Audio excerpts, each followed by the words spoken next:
sprendžia. Anksčiau šiek tiek būdavo mažesnės normos, dabar 5 kartus į savaitę po valandą suaugusiems, o vaikam reikia į savaitę 7 kartus, tai kiekvieną dieną po valandą. Tai yra skaičiai, naujos normos. Aš tai būčiau uždavęs ponui Gedvilui klausimą, bet nežinau, galbūt kas nors ir išlikusių sugebės jį atsakyti. Pats ponas Gedvilas minėjo, kad vat aš dar nežinau, ar priimsim strategiją, ar užteks politinės valios, bet tai iš kur tada opozicija strategijai gali būti, kas iš tiesų gali norėti ir kodėl turėtų norėti, kad ta strategija būtų nepriimta. Kas tos dvi mergaitės, ne? Čia dainuojančios? Ne. Kokie motyvai galėtų būti? Ten buvo tai, kad fizinio aktyvumo strategija yra būktai viena kažkur kitur. Aš čia tik dabar improvizuoju tą atsakymą, nes tik tai galiu spėti. Buvo vienų ruošiama, sporto strategija kitų ruošiama. Ir ten yra dabar kažkokie tai politiniai pykčiai, aš vakar iki galo ir nesupratau. Jie ten pasiginčio. Ir išėjo keli ir tada jau ramiai galėjom diskutuoti. Iš esmės, taigi jau galima papildyti. Taip, teisingai pasakymas.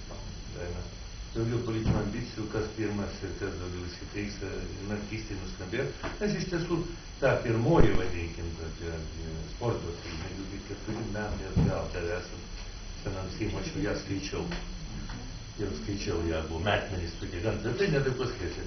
Vėliau buvo prašta fizinio aktyvumo dienos studijų vadovavimo. Abidvi jos beveik panašios, tapatingos, nes apie tą patį sociumą, apie tą patį lošimo veiklą.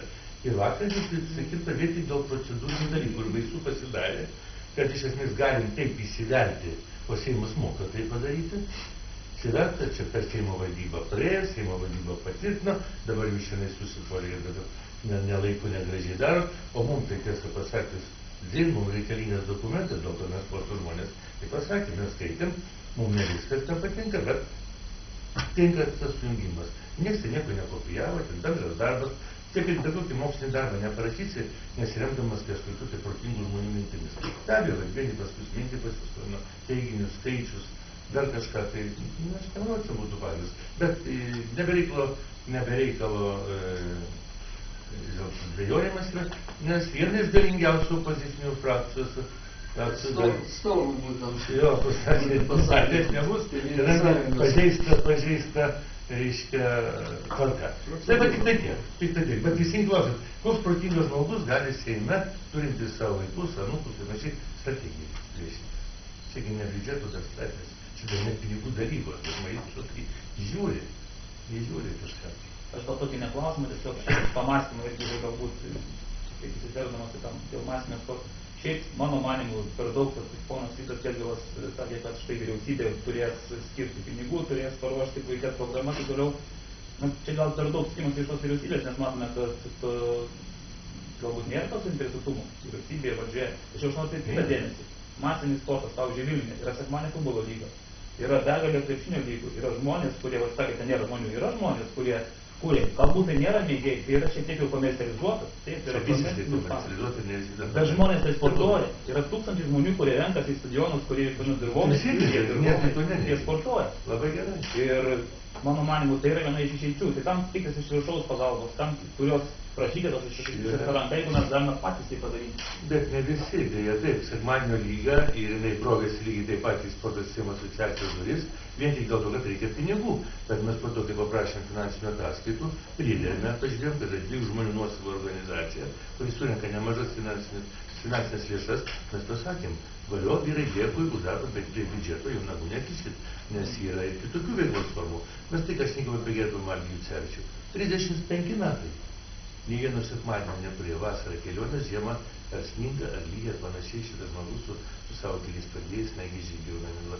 Čia verti dėmesio. Bet tam irgi reikalingos lėšos paprastų dalykų. Net ir batai išsivirti, net sniego mašinėlė, tam buramių grimai. Tai irgi negali žmogus, kaip susavinas mintėsis. Tai reikia kažkokių tai techninių priemonių, tai reikia dar kažkokių tai teritorijos pažiūrėjimų. Visą tai kainuoja labai nedidelius pinigus. Bet už tai žiotažas, kurie kam masiniam sportui pinigai. Jie nori už savus gali palakstyti. To futbolų savus ką negalima pažaisti. Kaip pasakymas žmogus, kas yra futbolas? Tai žmonės pasirenka, žiūri, kaip 200 milijonieriais pardo kamuolį. Tai man Jie tie pradėjo žmonės jų ir milijonų žaidžia už iš savo savus, biudžeto. aš sekmadieniais ir žaidžiu už savus pinigus Tai futbolą. svarbu, bet tai O reikia tai kas paremti. trukdo žmonėms, pavyzdžiui, bėgti į parką ir už Tai savus tai ne tas bėgimas, o renginių organizavimas. Vadovas senių žaidynės buvo. Iš 50 tūkstančių sudalyvavo. Stadionai, salės, aikštynai. Tai vis tik padant savivaldybę, paruošimas, agitacinė medžiaga, visa, tai kainuoja, bet tai ne milijonus kainuoja. Tai nedėlį, tai Bet nedėlį. jeigu tų pinigų nebus, tai ką tada daryti? Nu, nebus, tai nebus ir tokių renginių, reikalingi ir teisėjai, reikalingi, nu, paimkim teisėjų dabar armiją. Jie turi saugus teikinius ir teisingai, jiem atlygis turi būti duotas už sugaištą laiką, ypač tai teisėjau futbole, krepšinė, bėgime, taigi kompleksiniai renginiai. Ir kai žmonės į savivaldos atstovai pasako dėkui, kad visą tai yra, kad galų galia, ačiū tai, kad sugalvojat, tada atsiranda kažkoks tai postumis tai viską daryti. Tai, sakau, nereikia atskirti to didžio sporto, aš sakiau jau daug metų, ir visi vienoj valtyje sėdim. Nebus kumyrų, nebus ir pomėgių sportuoti, nebus masinių renginių, nebus įskiepimo tėvam. Tėvai nebus, pavyzdžiui, vaikam, kaip reikia laisvaikelės, labai sunku bus paspręsti rapsų sportą. Matot, paminėjo Barceloną, kad dabar Ne, tai kalbant apie futbolą, pas mus yra nemažai mėgėjų, kurie atvažiuoja savaitgalį šaudyti, šiaip paprastą dieną šaudo. Jie šaudo už savo pinigus, bet turi būti bazė. Jeigu tos bazės nebus, patys jie kol pasistatys kažkur šaudyklą, tai čia mes visi pražilsim. Ta šaudyklą reikės prižiūrėti dabartinę, kol mes ją atgausim galų galę, kol tai pasidarys sporto bazė. Nes buvo priklauso policija. Ir tų norinčių atsiranda, bet turi būti paruošta, turi būti kažkas priimti, turi kažkas tai visą tai koordinuoti galų galę. Galų galę net seniūnijų žaidynėse, tai ir medikai, ir transportas, atvykimas į varžybas, ten pakankamai daug susidaro. Bet ir jau atsiranda tokių antagonistinių minčių, kad gal to nereikia. Kiek tas kainavo? Pone, per visą Lietuvą kažkokia tai suma kainavo, bet tai ne tie pinigai, dėl kurių reikėtų sprendinę problemą to didžiausią. Ir aišku, begėdiškai mažas finansavimas. Lietuvos biudžetas tai yra kartais vieno profesionalo sporto atlyginimas metinis. Visas Lietuvos biudžetas ir jų sportininkų yra. Apie ką mes čia kalbam? Tikrai, kuo toliau, tuo yra blogiau. Tai tarsi čia kaip pinigus daug kalbas, tai tarkim strategija priimtas, kaip tas strategijos priimas, kiek jis padidins tą sporto biudžetą, tarkim, artimiausiu metu, ar tai yra kažkoks apčiopiamas dalykas. Nežinau, mes susidarėme Seimo būdė fondą, tai kaip jums sakytum, apie pinigus, arčiausiai jų.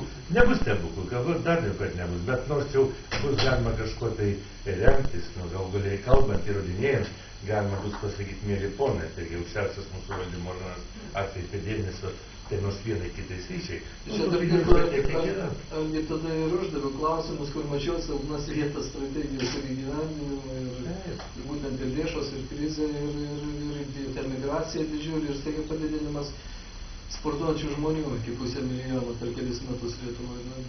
Patys neklimas dalykas, nebuvo sporto pinigų, įstaigiai 100 milijonų atsirado didžiulė nuostaba. Aš buvau priešininkas, asmeniškai patiksim, nepatiksim, ir žurnalistų žiūrės. Aš pasakiau, ką darysim po to, kai baigsis krepšinio čempionatas. Bet dviejos mintis, lyg tai gražu, šaunu, toks biškai jausmas, tas savo tėvynės, kad vyks čempionatas, pasaulis pamatys lietuviai surais. Bet ar reikėjo tokių griozdų didžiulių, kur papūsiu pradžiai pirmose... Po to, jau šiandieną aš girdžiu, kad sporto žmonės atskiruose miestuose, gal nekorektai elgiuosi, kad neįvardinu, reikėtų jau įsižiūrėjai, bet tai gal bus kita proga, sako, galas, kai būtum žinoję. Taigi visą tai savivalda nuima tų mūsų išlaikymų, tik dėl sporto mokyklų, tų pačių sportininkų. Ir nuo kitų sporto šakų. Nuima ir sėdi, sako, žiūrėjau, kad aplinkų. Bet iš tos pusės to dalykai turėtų, bet ne tokie dalykai. Atsiprašau, kai mes rengiam fizinio aktyvumo sveikatinimo strategiją nagrinėjimų įvairių šalių patirtis, tai ten apie pinigus, kaip pagrindinis buvo toks principas, lėšų koncentravimas iš atskirų ministerijų horizontaliai. Tai, kaip pavyzdys, švietimo ir mokslo ministerija yra sveikatos apsaugos, turizmas, ūkis, aplinkos. Tai yra konsoliduoti lėšas, pastatyti dviračio takam, baseinam, nes dabartiniu metu yra taip. Pavyzdžiui, departamentas niekad vienas baseino nepastatys, o tam baseino funkcija, kaip pavyzdžiui, reikalinga sveikatai, ir švietimui reikalinga, ir reikia konsoliduoti. Tai ką aš pradžioj, kad turėjau omeny, kad reikia integruoti ir turizmą, ir jaunimo reikalus, ir sportą, į vieną krūvą, tai buvo europietiškų strategijų pavyzdys koncentruoti tas lėšas, nes rajone pagal vieną šaltinį nepastatysi nieko. Žinau tokių pavyzdžių, pavyzdžiui, Skuodo rajone, kad pastatė sveikatinimo centrą už sveikatos apsaugos ministerijos lėšas, nepakliūna niekas iš sporto, negali pakliūti, nes ne tos lėšos. Ir ilgai statė, kadangi neturėjo lėšų, kaip jūs klausėt, iš kur atsiras lėšos, jas reikia konsoliduoti. Sveikatos apsaugos ministerijai savo strateginius užduočius sako Lietuvos gyventojų sveikatos profilaktinis stiprinimas. Tai tuo reikia prisidėti. Reikia prisidėti prie tų dalykų. Labai geras reikėjo, šiek tiek jūs dar papildysiu, strategija būtent ir yra valstybinių lėšų ir privačių šitokius objektus ir visuomeninių lėšų konsolidavimas, ir kaip kad mechanizmas tai numatytas, va dėl to, dėl ko Gedvilas ir kalbėjo. Mechanizmas bus sudėtingai, nenori nieks dalinti. Gerai, tai Šiandieną tokių dalykų ir gal... ačiū visiems už pokalbį. Net bažnyčios pradės sportos. Ačiū.